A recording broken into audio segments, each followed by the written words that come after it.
Hello everyone, Dr. James Marcum here with another biblical prescription for life.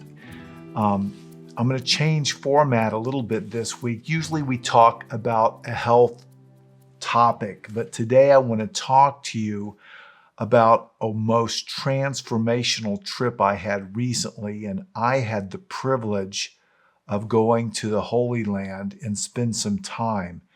And it was transformational. It really changed my heart.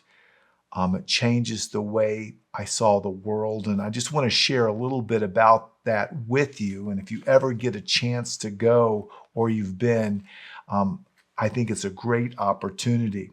But I got to do some exciting things that I've always dreamed of. You know, you have these bucket lists in life. And here's a picture of the Sea of Galilee. And I actually had the opportunity, as you look at the Sea of Galilee, to go on a boat and sing some hymns. Later on in the trip, here's a picture of me getting baptized in the Jordan River. I'd been baptized at a very young age, but of course here I had a chance of getting baptized in the Jordan River. What an experience. It was truly transformational. And I just, ever since this trip, I've just felt so different inside.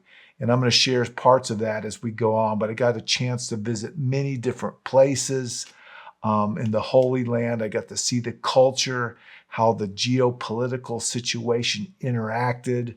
I got to see, along the Golan Heights, the relationships with Syria, and got to see where Jordan was at and the Jordan Valley. It just was an amazing trip. I also got to ride a camel, float in the Dead Sea, and I even had communion at the Garden Tomb.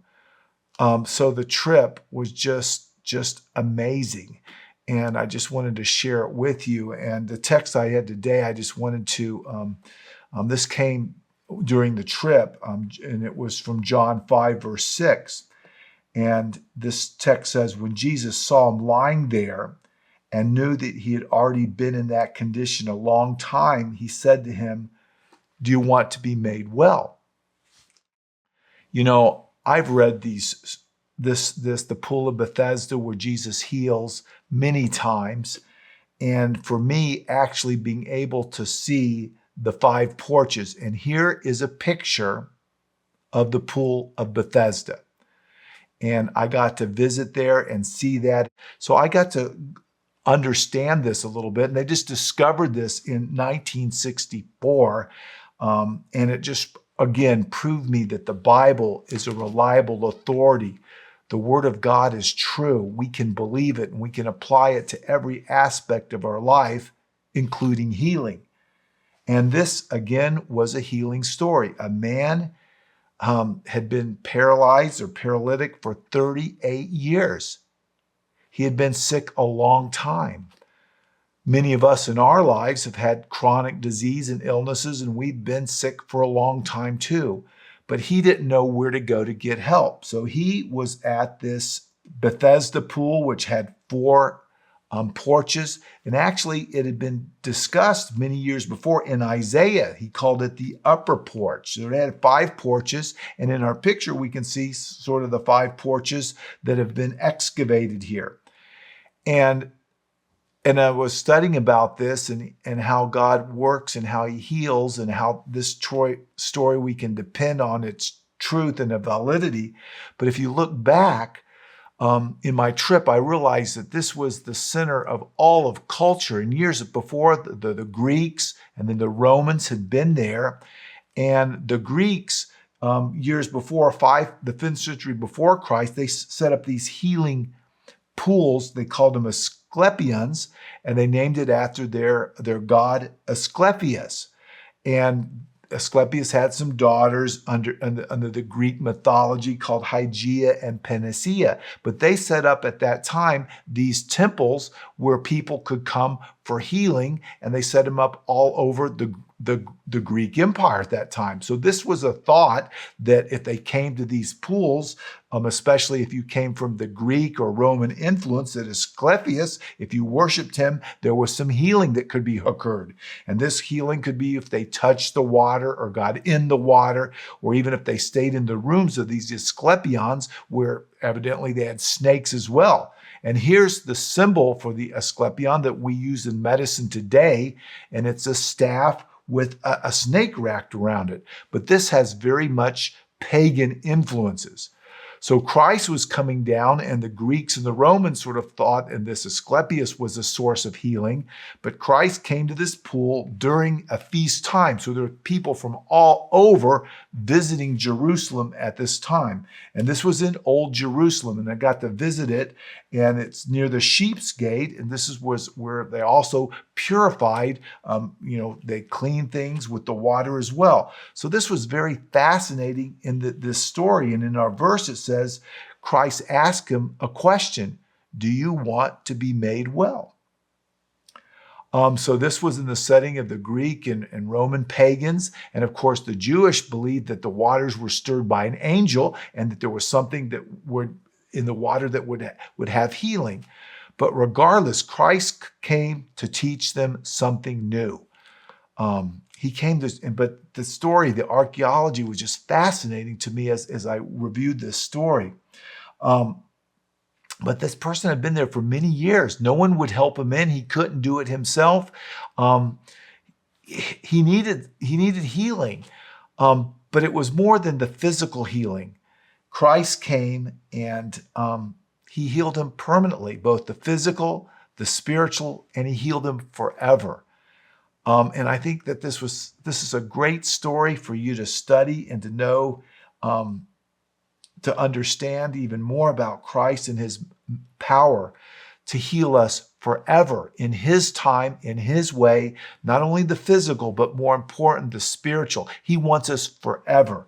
And that's just impressed me that the source of healing comes from our relationship with Christ.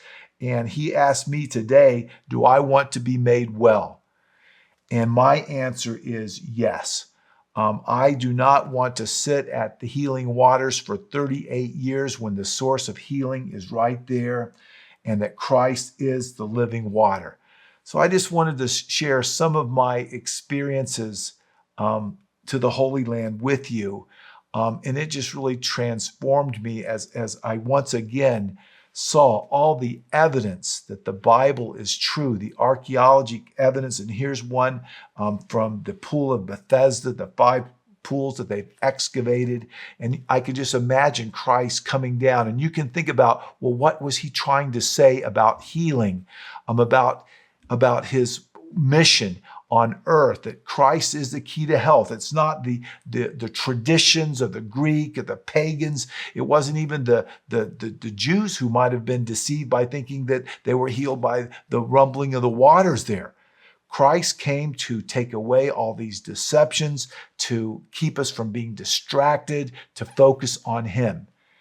And in our healing world today, I want us all to just keep our eyes focused on the true source of health. This is the way we can avoid being deceived. And in doing this, we can stay away from all of the distractions that have been out there for many years. And there was distractions that were going on in those times, just as well as the distractions as our time. But the key to health, the key to Christ, the key to this permanent healing is keeping our eyes on that and in answering our questions that he asks us every day. He asks me, do I want to be made well eternally? Do you want to be made well eternally? Well, this was just an amazing story. I just wanted to share it with you. I know it's a little bit different than I usually bring to you, but I just want to keep encouraging you. And the hope in healing comes from Christ, and he's going to help you through your physical ailments now. He's going to help you understand why you have them. Maybe it's for a greater good, but he promises us. He asks us this question: do you want to be made well? Doesn't tell us how, doesn't tell us when. But what's your answer to that question? My answer today is, do I want to be made well through Christ The answer for me is yes. So I'm going to be back very soon with yet another biblical prescription for life. And I hope you get the chance to study this story even more, because it really gives insight into Christ, how he heals, how he does away with tradition. He wants to show us the true path to healing, and he does it in such a loving way. I hope to be back with you soon with yet another biblical prescription for life.